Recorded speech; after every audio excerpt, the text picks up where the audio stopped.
Le duché d'Andoras, ancien fief de la glorieuse famille Drogo et précédemment partie intégrante du royaume de Caldel, est actuellement dirigé par la famille d'Aragos depuis quelques décennies.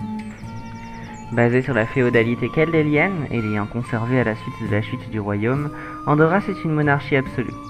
En effet, le seigneur possède les pleins pouvoirs sur le duché et décide de son avenir en compagnie d'un entourage qu'il aura choisi. Andoras est un monument de l'histoire de Caldel, ayant été le fief de la famille Drogo, l'une des familles ayant fait partie de la première expédition menée par les Daelsred afin de trouver le continent de Keldaria. Pendant longtemps, Andoras se limitait à une place forte. En effet, les Drogo étaient une famille de fiers guerriers, et le château qu'ils ont construit est réputé pour être imprenable.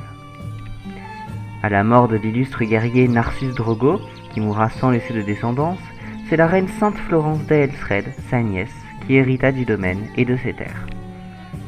À maintes reprises durant sa vie, Florence fut sauvée par ce château, qui fut le terrain de plusieurs grandes batailles historiques.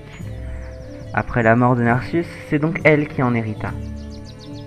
Les années passèrent, et malgré toute l'affection que Florence portait à ce domaine, ainsi que la valeur sentimentale qu'il avait pour elle, il était clair qu'elle était bien trop occupée avec le royaume pour pouvoir entretenir Andoras. En 4712, elle décida donc à contre-cœur de le confier à l'un de ses vassaux, le comte Perceval d'Aragos.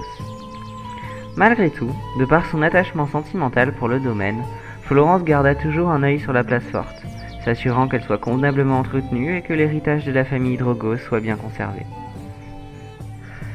Jusqu'en 4753, tout se passe pour le mieux. La place forte s'est peu à peu développée et certains sont même partis y habiter aux côtés des nouveaux seigneurs. Mais lors de la triste mort de la reine Sainte Florence d'Aelsred, n'ayant pas d'héritier, Andoras ne souhaitait pas prêter allégeance à la famille que la défunte reine avait choisie pour lui succéder, et décida de prendre son indépendance. Suivi de près par Terre-Neuve, c'est ainsi que s'effondra le royaume de Caldel. De nos jours, en 4773, Andoras est dirigé par le prince Émile d'Aragos et sa sœur, la princesse Céleste d'Aragos, pendant l'absence de leur père, Perceval, parti en expédition depuis quelques mois.